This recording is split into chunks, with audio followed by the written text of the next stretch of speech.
So if you want to make 6 figures, you can't just be talking about you want to make 6 figures. You hear what I'm saying to you tonight?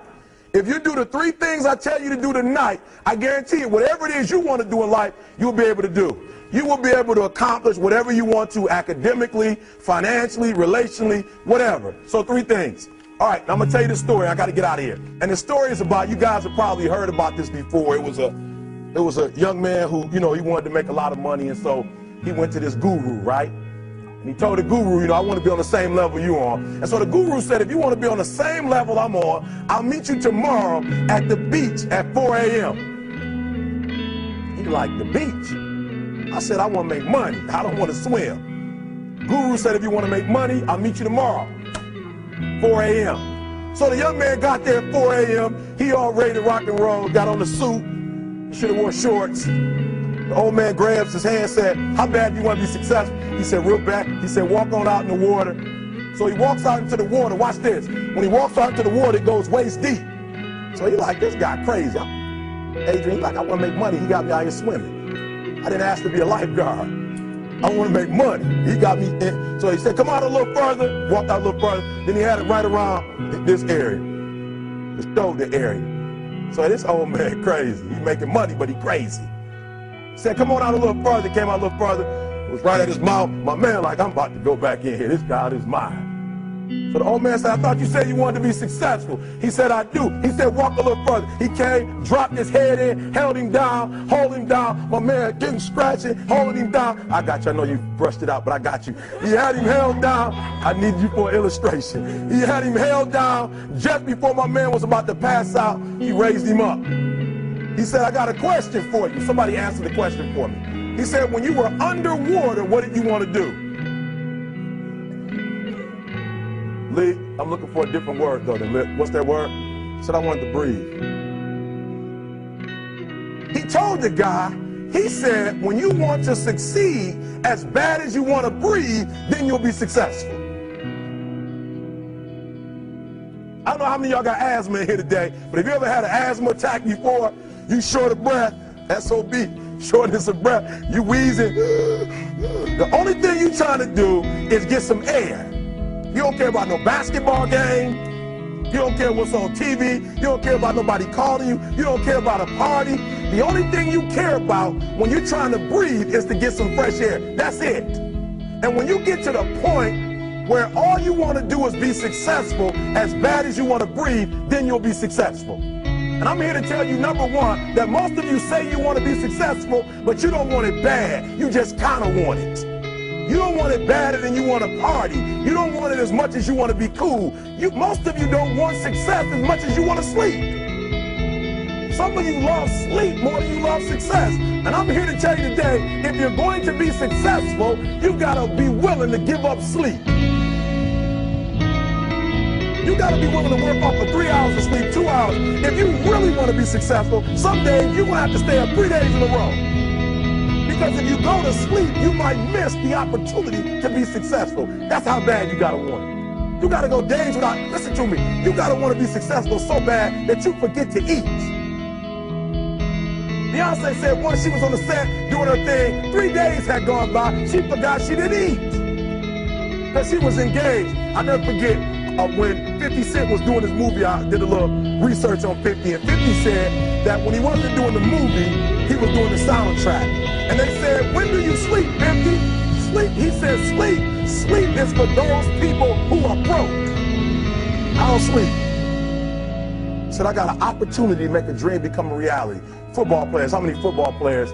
Got anybody like football in here? Raise your hand. Anybody like football?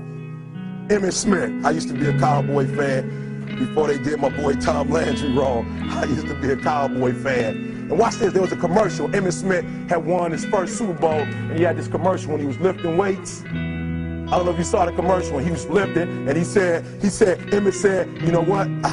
I won the Super Bowl, so I can rest now. He was doing his bench press. So he said, I won the Super Bowl, so I can rest now. So he throws up about 325, boom. And he rests for about 2 seconds. And he, boom, boom, boom. Did you see that? He'd already won a Super Bowl. He said, I think I'm going to take a rest. And he rests for how long? 1 second. Most of you won't be successful because when you're studying and you get tired, you quit. And I'm here to tell you today, if you got somebody came to my office the other day crying. I said, look, don't cry to give up. Cry to keep going. Don't cry to quit. You already in pain. You already hurt. Get a reward from it.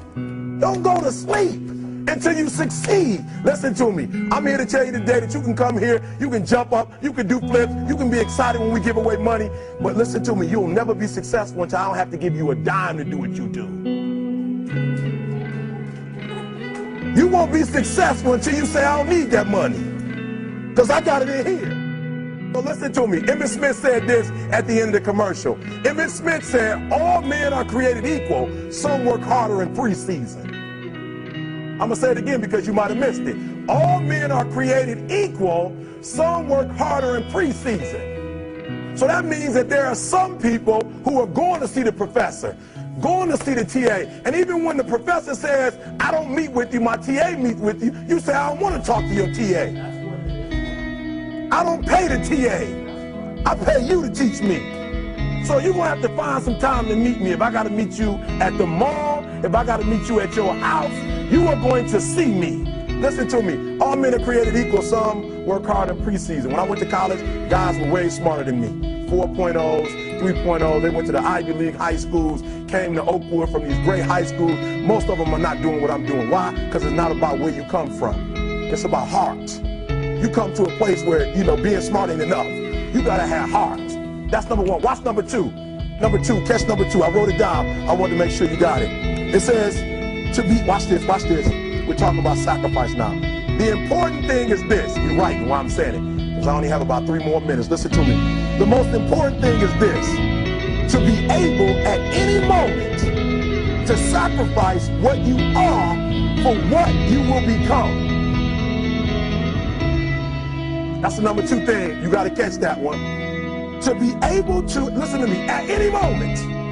Some of you can make sacrifices when Monday Night Football is not on. You can make a sacrifice. But when the game come on, for some reason, you just attached to it. For some of you, when your favorite show come on, you can make sacrifices on Sunday when ain't nothing going on.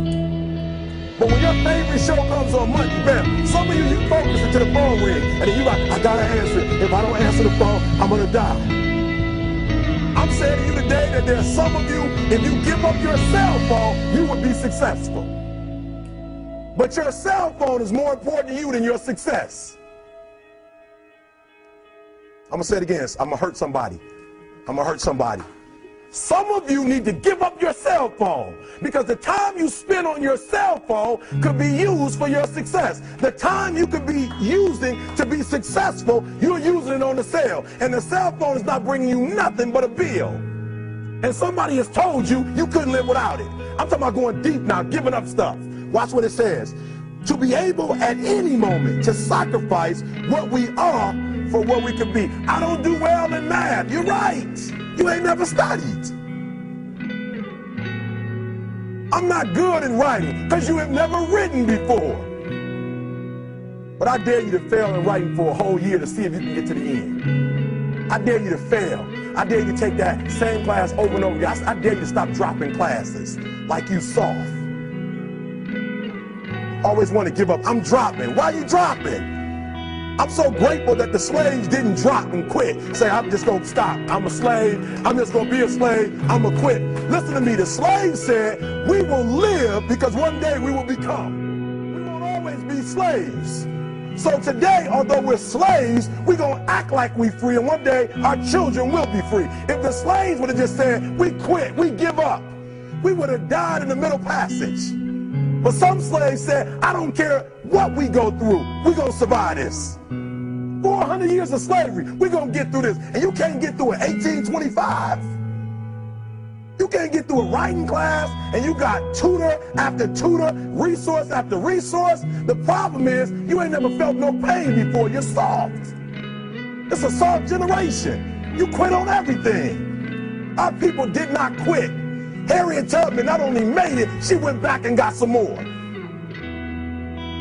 She said, you know what, I made it, but I'm going to walk all, listen to me, shh. not ride the bus. I'm going to walk all the way back down to the south to get some more. And you quitting on 1825? Now watch this. You quit after you, listen to me, you get a sleeping bag and you wait for them. You wait for the first WRA instructor to come in and you come out your sleeping bag, I need help. You quit after you do that. You quit after you had, listen to me, a WRA party. I'm having a party. Everybody come over. I got food, everything. And let them get over there. Let it be all the best writers. All right, I food y'all. I want to have a writing party.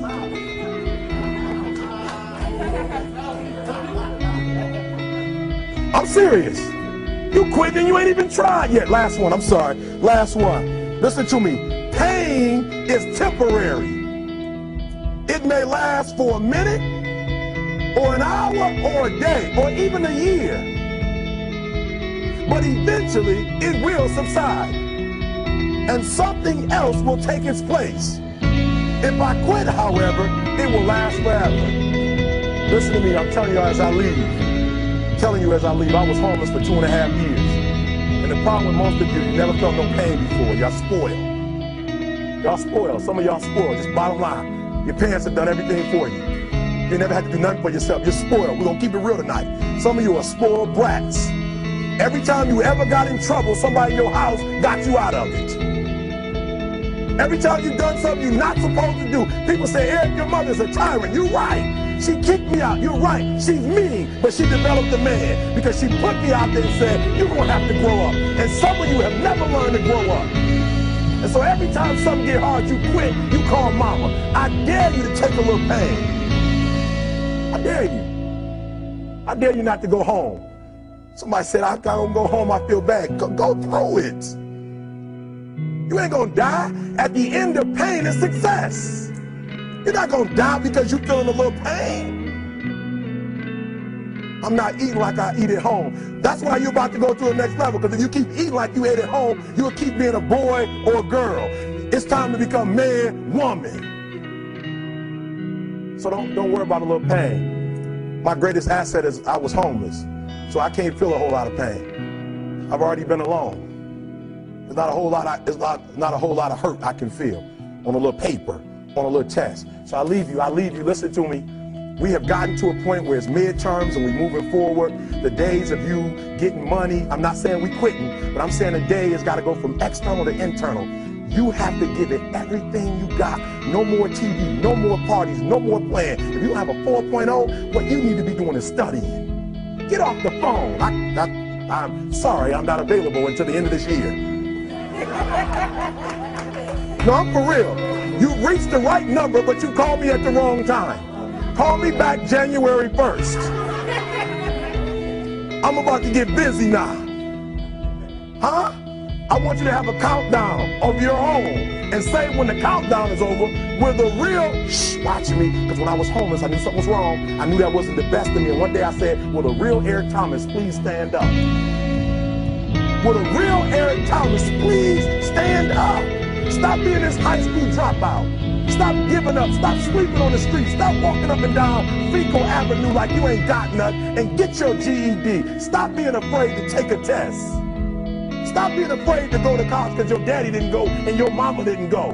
Stop being afraid and be the best Eric Thomas you can be. But listen to me, it's going to be hard. It took me 12 years to get a 4-year degree, but I got it. And guess what? On a degree, it don't have dates.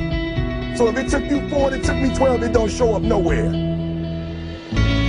But I'm exactly where I wanted to be because I realized I got to commit my very being to this thing.